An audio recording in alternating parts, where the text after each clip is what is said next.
नमस्कार प्रिय साधकों। ब्रह्मांड में सब कुछ कंपन है। ध्वनि, प्रकाश, विचार, भावना सब कुछ सूक्ष्म ऊर्जा के रूप में नृत्य करता है। और इन सब में एक शक्ति सबसे अदृश्य, सबसे सशक्त और सबसे दिव्य है, प्रेम। परंतु यह प्रेम वह नहीं जो भोग से उत्पन्न होता है, ना ही वह जो स्वार्थ या अपेक्षाओं से बंधा हो। यह प्रेम उस अनाहत नाद की ध्वनि है जो ना तो उत्पन्न की जाती है और ना ही मिटाई जा सकती है। यह वही नाद है जिससे हृदय चक्र का नाम पड़ा अनाहत चक्र। हृदय के मध्य स्थित यह चक्र न केवल भावनाओं का केंद्र है, बल्कि यही वह द्वार है जिससे आत्मा ब्रह्मा से एक होने की ओर यात्रा आरंभ करती है। अनाहत चक्र हमारे 7 चक्रों में चौथा है। यह हृदयों क्षेत्र के मध्य में छाती के केंद्र में स्थित होता है। इसका बीज मंत्र है यम। इसका रंग है हरा हरा प्रकाश, हीलिंग एनर्जी। इसका तत्व है वायु और इसकी ऊर्जा निर्बाध प्रेम, करुणा, संतुलन, क्षमा और आत्मा का स्पर्श। यह वह चक्र है जहां नीच चक्रों की भौतिक ऊर्जा और ऊर्ध्व चक्रों की आध्यात्मिक ऊर्जा मिलती है। यह पुल है देह और आत्मा के बीच। तो साधकों, क्या आपने कभी ऐसा अनुभव किया है जब बिना कारण के हृदय भावुक हो उठा हो? क्या कभी किसी अजनबी के लिए भी करुणा का भाव उत्पन्न हुआ हो? यदि हाँ, तो शायद यह संकेत है कि घब का अनाहत चक्र जागृत होने की अवस्था में है। कमेंट बॉक्स में जरूर साझा करें आपका ऐसा कोई अनुभव जो आपको भीतर तक छू गया हो। चलिए अब जानते हैं जागृत होने के संकेत। पहला दिव्य संकेत, हृदय में अनायास प्रेम और करुणा का प्रवाह। जब अनाहत चक्र जागना शुरू करता है तो पहला अनुभव होता है बिना कारण के प्रेम का बहाव। इस प्रेम का कोई केंद्र नहीं होता। यह माँ के दूध की तरह होता है जो बिना शर्त, बिना अपेक्षा, बिना मांग के बहता है। आपको लगेगा मैं किसी से कुछ चाहता नहीं, बस देना चाहता हूँ। प्रेम देना, अपनापन देना, शांति देना। जब हृदय खुलता है, आप किसी फूल को देखेंगे और भीतर एक तरंग सी उठेगी। किसी बच्चे की मुस्कान देख भावुक हो जाएंगे। पशु पक्षियों की पीड़ा भी आपकी आंखों को नम कर देगी। आप दूसरों की तकलीफ को अपनी आत्मा में महसूस कर पाएंगे। प्यार एक भावना नहीं बल्कि आपकी प्रकृति बन जाएगी। प्रेम क्यों बहने लगता है? जब अनाहत चक्र खुलता है तो उसका कंपन पूरे ऊर्जा तंत्र को संतुलित करता है। नीच स्पंदनशील प्रेम जो ना तो किसी एक से जुड़ा होता है ना ही किसी उद्देश्य से। वह बस बहता है जैसे गंगा जिसे कोई रोक नहीं सकता। यह अनुभव कैसा होता है? ऐसा लगेगा जैसे हृदय खुल गया है। एक हल्की सी गर्मी या कंपन हृदय केंद्र में अनुभव होगी। कभी कभी आंखों से आंसू बह सकते हैं। बिना किसी कारण के ऐसा लगेगा जैसे आप किसी अदृश्य शक्ति से जुड़ गए हो। स्वप्नों में या ध्यान में हरा प्रकाश दिख सकता है। चलिए आपको एक सत्य कथा सुनाता हूँ। एक साधक थे रामदास। उन्होंने वर्षों तक कठिन योग साधना की। एक दिन ध्यान में बैठे तो उनके हृदय से अचानक एक प्रकाश निकला, हरित ज्योति। उन्होंने देखा कि उनका शरीर प्रकाश बन गया है और वे हर जीव के भीतर प्रवेश कर पा रहे हैं। उन्होंने अनुभव किया कि हर आत्मा एक ही प्रेम की लहर में बंधी हुई है। इसके बाद उनका जीवन बदल गया। वे किसी से क्रोध नहीं करते, हर किसी को उसी दृष्टि से देखते। तू भी वही ब्रह्मा है, मैं भी वही हूँ। तो साधकों, क्या आपने कभी किसी ऐसे व्यक्ति से प्रेम किया है जिसने आपको कुछ भी ना दिया हो? क्या आपने कभी उस जानवर के लिए भी दया अनुभव की है जो बस सड़क किनारे बैठा था? यदि हाँ, तो समझिए अनाहत चक्र का द्वार खुल चुका है। नीचे कमेंट में जरूर बताएं आपका ऐसा कोई अनुभव जो आपके हृदय को स्पर्श कर गया हो। चलिए अब आपको बताता हूँ। अनाहत चक्र के लिए एक साधना श्वास और ध्यान हृदय केंद्र पर। नंबर 1, शांति से बैठे, रीढ़ सीधी रखें। नंबर 2, आंखें बंद करें, कुछ मिनट गहरी श्वास लें। नंबर 3, अपनी चेतना को हृदय के मध्य में केंद्रित करें। नंबर 4, वहां एक हरा कमल की कल्पना करें, उसमें प्रकाश फैल रहा है। नंबर 5, बीज मंत्र का जप करें, एयूएम यम नमः 108 बार प्रतिदिन। 10 मिनट यह साधना या साधना करें, अनाहत चक्र को जागृत करने में अत्यंत सहायक होगी। चलिए अब शुरू करते हैं इस वीडियो का अगला भाग 2। दूसरा दिव्य संकेत प्रकृति और प्राणियों से सहज जुड़ा। आप जानेंगे कैसे अनाहत जागरण के बाद आपका संबंध हर पेड़ पक्षी और प्राणी से गहराता है। जब अनाहत चक्र जागृत होता है तो यह केवल मनुष्यों के प्रति ही नहीं बल्कि प्रकृति के हर अंश के प्रति प्रेम का द्वार खोल देता है। आप पेड़ को पेड़ नहीं जीवित ऊर्जा समझने लगते हैं। पंछियों की चहचहाट अब एक नाद बन जाती है। हवा की सरसराहट में आपको ईश्वर की सांस। किसी कुत्ते को चोट लगी हो और आपकी आंखें भर आई बिना किसी तर्क के। शास्त्रों में कहा गया है, यथापिंडे तथा ब्रह्मांडे, जैसे हमारे भीतर है वैसे ही ब्रह्मांड में जब अनाहत चक्र सक्रिय होता है तो साधक हर कण में आत्मा का दर्शन करता है। वृक्ष अब जड़ नहीं लगते बल्कि वह प्रतीत होता है कि उसकी भी चेतना है। नदियाँ अब बस पानी नहीं बल्कि प्रवाहमान दिव्यता बन जाती है। आप पशुओं की आंखों में आत्मिक संवाद अनुभव करने लगते हैं। क्या होता है यह अनुभव? आप अचानक महसूस करते हैं कि बारिश के दौरान आत्मा भी भीगती है। सूर्यास्त को देखकर भीतर एक आनंद का कंपन उठना। यह वही अवस्था है जिसमें संत कबीर, मीरा और रविंद्रनाथ टैगोर डूबे रहते थे। प्रकृति से जुड़ाव का एक साधक का अनुभव आपको बता रहा हूँ। एक महिला साधिका थी, नाम था रमया। वह हिमालय में साधना करती थी। एक दिन ध्यान में वह हरे रंग की लौ देखती हैं। वह लौ उनके हृदय से उठती है और चारों ओर फैल जाती है। अगले ही दिन जब वह गुफा से बाहर निकलती है तो हर पेड़ की पत्तियां उन्हें हिलती नहीं नमस्ते करती प्रतीत होती है। एक कौवा आकर पास बैठ जाता है और वह साधिका उसकी आंखों में बिना शब्दों के संवाद करती है। उस दिन से हर पशु पक्षी उनका साथी बन जाता है। उन्होंने कहा, जब अनाहत खुलता है तब पृथ्वी आपकी माँ नहीं बल्कि आपकी आत्मा बन जाती है। प्राणियों के साथ आत्मिक संबंध जब अनाहत चक्र जागता है तो अहिंसा स्वभाव बन जाती है। अब आपको किसी को चोट पहुंचाने की इच्छा नहीं रहती, चाहे वह मानव हो या चींटी। अब आप खाना खाते समय सोचते हैं, क्या इस भोजन में किसी का दुहक है? अब आप कपड़े खरीदते समय सोचते हैं, क्या इसे बनाने में किसी पशु की पीड़ा तो नहीं जुड़ी? आपका जीवन सत्यम शिवम सुंदरम बन जाता है। चलिए आपके लिए एक प्रश्न, क्या कभी आपको किसी पक्षी को देखकर एक अपनापन महसूस हुआ है? क्या कभी आपने किसी घायल पशु को देखा और मदद की और भीतर आनंद आया? यदि हाँ तो यह दूसरा संकेत है कि अनाहत चक्र जागने लगा है। कमेंट में जरूर लिखें, मैंने भी प्रकृति को प्रेम से देखा है और उस प्रेम ने मुझे बदल दिया है।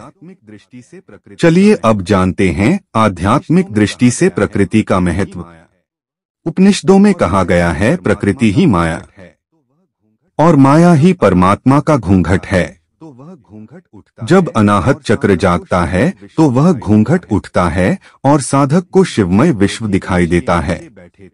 बुद्ध जब बोधि वृक्ष के नीचे बैठे थे तो उन्होंने सिर्फ ज्ञान ही नहीं पाया बल्कि उस वृक्ष को भी धन्यवाद दिया। यह वह अवस्था है जहां धरती, माँ, जल, जीवन, वायु, प्राण और अग्नि शुद्ध बन जाते हैं।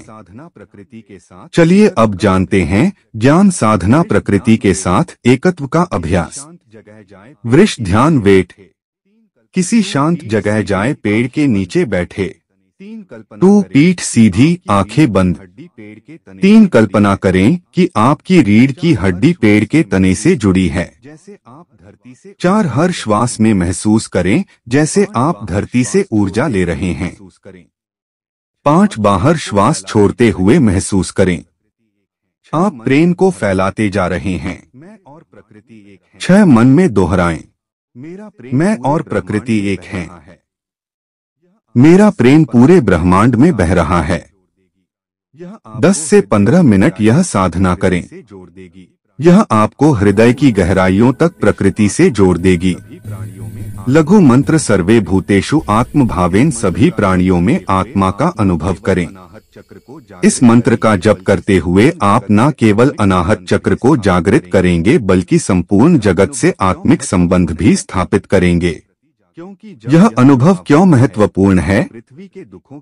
क्योंकि जब यह जुड़ाव होता है आप पृथ्वी के दुखों के प्रति जागरूक हो जाते हैं। आप प्रकृति को भोग की वस्तु नहीं बल्कि ईश्वर का स्पंदन मानते हैं। यह अवस्था ही भविष्य के ध्यान, समाधि और करुणा की नींव है। शुरू करते हैं। चलिए अब चलते हैं। शुरू करते हैं। भाग 3 तीसरा दिव्य संकेत, क्षमा की सहज शक्ति। जब पुराने घाव अपने आप पिघलने लगे आप जानेंगे कैसे क्षमा बिना प्रयास के हो जाती है। क्या होता है जब हृदय में द्वेष नहीं बचता और यह सब अनाहत चक्र कैसे उत्पन्न करता है? तो कमेंट करके बताएं। यदि आप इस श्रृंखला को पसंद कर रहे हैं तो कमेंट करके बताएं। वीडियो को लाइक करें। मैं तैयार हूं अगले संकेत के लिए।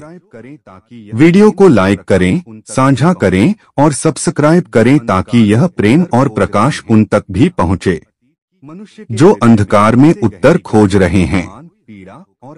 मनुष्य के हृदय में सबसे गहरी गांठ अपमान, पीड़ा और अतीत की चोटों की होती है। जब कोई हमें धोखा देता है, अपमान करता है या छोड़ देता है तो वह घटना सिर्फ मन में नहीं बल्कि हृदय केंद्र में अंकित हो जाती है। यह वे अदृश्य कांटे हैं जो हमें जीवन भर चुभते हैं। परंतु जब अनाहत चक्र जागृत होता है तो यह चक्र इन कांटों को पिघलाना शुरू कर हरी, मुलायम, हल्की और उसी क्षण उन्हें अपने पिता का चेहरा ध्यान में दिखा। वह रो रहे थे। उनका गुस्सा, उनकी कठोरता अब पीड़ा में बदल गई। साधक की आंखों से आंसू बहने लगे। उन्होंने कहा, मैं अब उन्हें दोष नहीं देता। वह जैसा कर पाए कर गए और अब मैं उन्हें प्रेम करता हूँ। यह है अनाहत चक्र की करुणा जो घावों को प्रेम में घोल देती है। चलिए आपके लिए एक प्रश्न, क्या आपके हृदय में कोई ऐसा है जिसे आपने आज तक क्षमा नहीं किया? क्या आप महसूस करते हैं कि वह पीड़ा अब भी आपके साथ है? यदि हाँ तो यह संकेत है कि अनाहत चक्र आपको मुक्त करना चाहता है। कमेंट करें, मैं क्षमा करने के लिए तैयार हूँ क्योंकि मैं प्रेम हूँ। जब पुराने घाव पिघलने लगते हैं आप अनुभव करेंगे। सपनों में पुराने लोग आएंगे और आप उन्हें शांति से देख पाएंगे। ध्यान में वह घटनाएं सामने आएंगी पर अब वे चोट नहीं देंगी। हृदय में एक हल्कापन जैसे कई वर्षों का बोझ उतर गया हो। यह वही अवस्था है जहां दुश्मन भी अपना लगने लगता है, क्योंकि अब आप द्वेष में नहीं बल्कि चेतना के प्रेम में जी रहे होते हैं। शास्त्रों में क्षमा की महिमा। महाभारत में भीष्म पितामह ने कहा था, क्षमा धर्म का सबसे बड़ा गुण है। क्षमा वही कर सकता है जो वीर है। शिव पुराण मन में कहा गया, जो क्षमा करता है वह शिव से जुड़ जाता है। लघु मंत्र अहम प्रेम अस्मि अहम क्षमा अस्मि, मैं प्रेम हूँ मैं क्षमा हूँ। इस मंत्र का जप अनाहत चक्र को द्रवित और शक्तिशाली बनाता है। चलिए अब चलते हैं हमारी वीडियो का अगला भाग, भाग 4। चौथा दिव्य संकेत अहंकार का क्षय और विनम्रता का जन्म। जब अनाहत चक्र जागता है तो भीतर एक गहराई से आत्मा को देखने की क्षमता विकसित होती है। यहाँ तक कि साधक जानने लगता है कि वह शरीर नहीं, भावना नहीं, एक कण है। यहाँ तक कि विचार भी नहीं है, सबसे पहले जो वह शुद्ध प्रेम का एक कण है। इस बोध के साथ सबसे पहले जो टूटता है वह है अहंकार। अहंकार क्या है? अहंकार वह दीवार है जो मैं और तू के बीच खड़ी होती है। यह कहती है मैं श्रेष्ठ हूँ, बाकी गलत है, मुझे ही सब समझते हैं। यह निम्न चक्रों मूलाधार, मैं सही हूँ, मणिपुर की बाकी गलत है। यह निम्न चक्रों मूलाधार स्वाधिष्ठान मणिपुर की उपज है। लेकिन जब अनाहत, जहाँ अस्तित्व कामना और शक्ति की भूख रहती है, इन चक्रों की ऊर्जा को, लेकिन जब अनाहत जागता है तो यह चक्र इन चक्रों की ऊर्जा को प्रेम और करुणा में रूपांतरित कर देता है। कैसे दिखता है अहंकार का क्षय? आप अनुभव करने लगते हैं, किसी की प्रशंसा सुन, दूसरों को गलत साबित करने की चाह घटने लगती है। किसी की प्रशंसा सुनकर जलन नहीं होती बल्कि आनंद होता है। किसी को धन्यवाद कहना सरल हो जाता है। आप माफी मांगना सीख जाते हैं क्योंकि अब मैं टूटा है। आप मैंने किया मेरी वजह से हुआ जैसी बातें कम करते हैं। ईश्वर के हाथों में साधक की दृष्टि में परिवर्तन। अब आप अपने कार्यों को भी ईश्वर के हाथों में सौंपने लगते हैं। आप कहते हैं मैं केवल माध्यम हूँ, करने वाला कोई और है। यह वही अवस्था है जिसमें गुरु नानक देव जी ने कहा था, नानक निची कार करी ऊंच ना होवे कोई। विनम्रता का जन्म प्रेम की असली अभिव्यक्ति। जब अहंकार पिघलता है तो जो बचेगा वह है आत्मबल है। विनम्रता पर ध्यान रहे। विनम्रता कमजोरी नहीं बल्कि सर्वोच्च आत्मबल है। कुछ साबित नहीं करना, जो भीतर से पूर्ण होता है वही झुकता है, क्योंकि उसे कुछ साबित नहीं करना होता। विनम्र व्यक्ति शांति से सुनता है, स्वीकार कर सकता है, बिना आहत हुए आलोचना सहता है, दूसरों की श्रेष्ठता को स्वीकार कर सकता है और अपने भीतर के प्रकाश को दूसरों में भी देखता है। क्या आपने कभी यह अनुभव किया कि अब आपको साबित करने की जरूरत नहीं? क्या कभी किसी के आगे झुककर भी भीतर एक शक्ति का एहसास हुआ? यदि हाँ तो समझिए अनाहत चक्र अहंकार को धो रहा। शास्त्रों में विनम्रता की महिमा श्रीमद् भगवत गीता में भगवान श्री कृष्ण कहते हैं, अमानित अदम्भितम अहिंसा शांति अर्जम, यानी विनम्रता दंभ का त्याग, क्षमा और सरलता यही ज्ञान की पहचान है। उपनिषदों में भी कहा गया, विद्या ददाति विनयम, सच्चा ज्ञान विनम्रता लाता है। लघु मंत्र नमस्ते अस्तु तेज से, हे दिव्यता तुझको नमस्कार है। मैं झुकता हूँ क्योंकि मैं तुझ में समाहित हूँ। विनम्रता और चक्रों का संतुलन। जब अनाहत चक्र विनम्रता को जन्म देता है तो विशुद्ध चक्र, गला, आज्ञा चक्र, मस्तिष्क और सहस्त्रार सिर भी शुद्ध और शांत होने लगते हैं, क्योंकि अब मन में द्वेष नहीं, ना श्रेष्ठता का बोध, बस प्रेम, करुणा और मौन की धारा बह रही होती है। चलिए अब चलते हैं हमारी वीडियो का अगला भाग, पांचवा दिव्य संकेत। बिना कारण के आनंद और आंतरिक प्रसन्नता प्रेम की सबसे सुंदर अभिव्यक्ति है। बिना कारण के भीतर बहता हुआ आनंद। जब अनाहत चक्र पूरी तरह से सक्रिय होने लगता है तो जीवन में बह रही होती है। शास्त्रों में आंतरिक आनंद की व्याख्या छंदोग्य उपनिषद कहता है, यो व भूमातत् सुखम, अर्थात जहाँ अनंतता है वहीं असली सुख है। पतंजलि योग सूत्र में लिखा है, संतोषाद अनुपम सुख, लाभ संतोष से मिलता है। अनुपम सुख जो ना कभी खत्म होता है ना कभी छीनता है। आपके लिए एक्सरसाइज आनंद को बाहर आने दो। आज रात जब सब सो जाए तो अपने हृदय में जाकर यह अनुभव करें, मैं किससे दोष दे रहा हूँ, किसे पकड़ कर रखा है, क्यों मुझे लगता है कि मैं अधूरा हूँ, और फिर सांस छोड़ते हुए कहें, मैं अब सिर्फ प्रेम और आनंद में जीऊंगा।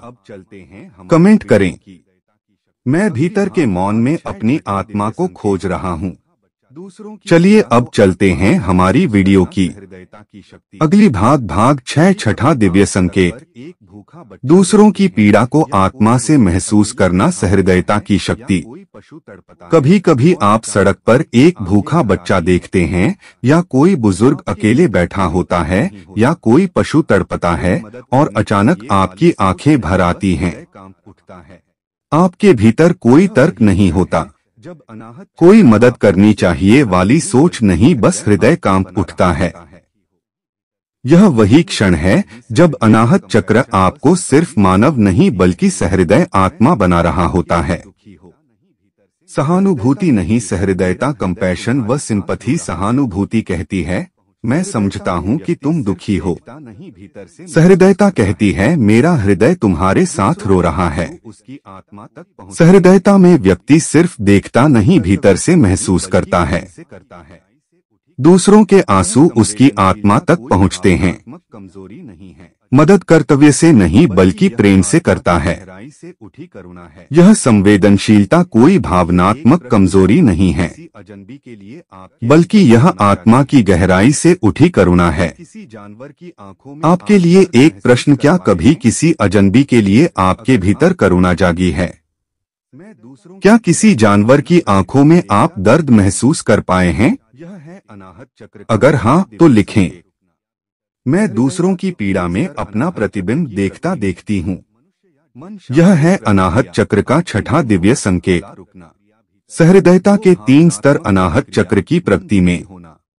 मन, शारीरिक प्रतिक्रिया, आंखें नम होना, गला रुकना। 2 भावनात्मक प्रतिक्रिया, मन दुखी होना, मनुष्य या जीव के लिए चिंता। 3 आध्यात्मिक प्रतिक्रिया, भीतर से एहसास कि हम अलग नहीं हैं। जब आप दूसरों के दुख को अपने भीतर अनुभव करने लगते हैं, तब समझिए आपका हृदय ब्रह्मा की ओर बढ़ रहा है। शास्त्रों में सहृदयता की महिमा बुद्ध कहते थे, करुणा वह भाषा है जो बिना बोले आत्मा से आ। तो हेलो दोस्तों, आपको कैसी लगी ये वीडियो? अगर वीडियो अच्छी लगी है तो चैनल को सब्सक्राइब करें, लाइक और शेयर करें, और ऐसी ही आध्यात्मिक वीडियो के लिए हमारे चैनल को सब्सक्राइब करें।